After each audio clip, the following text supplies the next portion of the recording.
Dr. Doom is the main villain, and we chose him because he not only is the most iconic Marvel villain, but he's also a character that would be able to put together a plan as elaborate as the story in the game. You will see the first ramifications of him having this cube. The story will slowly unwind, and we'll get little snippets here and there about what he's up to as well.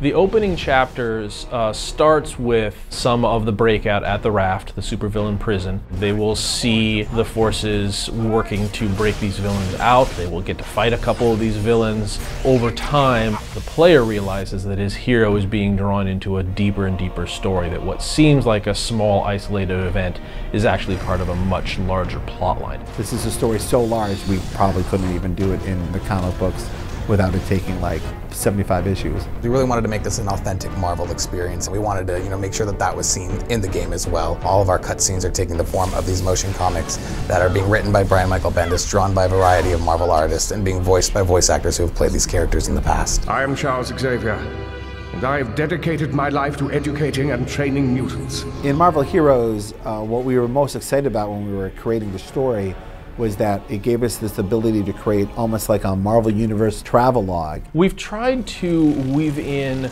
small stories into each of the areas and zones that you move through. Some of them will be very subtle, some of them might be a little more overt. We want to make sure that if you're curious about those things, there are answers hiding for you someplace. Every zone also has some sort of event that is occurring there.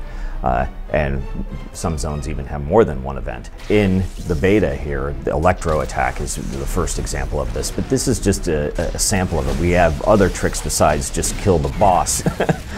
There'll be a whole bunch of other techniques that we'll use for people to participate in these zone-wide events. It's clobbering time! Each of our characters has a huge pool of lines that they're going to be pulling from, upwards of 500 plus lines. So there's over 9,000 lines of dialogue in the game. Onward, comrade, to victory!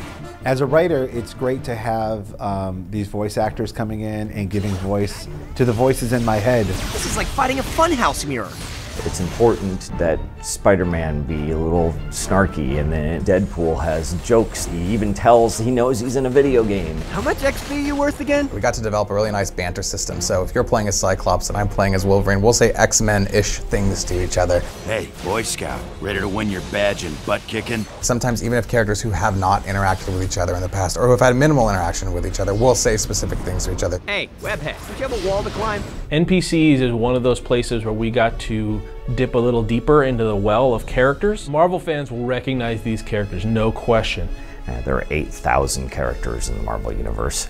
Not all of them are really going to be playable, but it wouldn't be very fun to play Jarvis anyway. So it's not like you're going to see random S.H.I.E.L.D. Agent A and he's going to be your main quest giver. You're going to be talking to like Jamie Madrox's Multiple Man. You'll be talking to Shauna the She-Devil. All of the characters that come out in it are something from the Marvel Universe. So the story is more of an ongoing story. This is just the beginning, it's not the end. We'll be able to continually add to the story as the product goes live and beyond, and this is just the start, the nucleus of what we're trying to do. Ultimately, it's like a nice big deluxe hardback collection of your favorite limited series, but we're standing outside the comic store and handing it to you for free. No matter if you're a fan of the movies or the TV shows or the comics, you come here and you can be part of the Marvel Universe.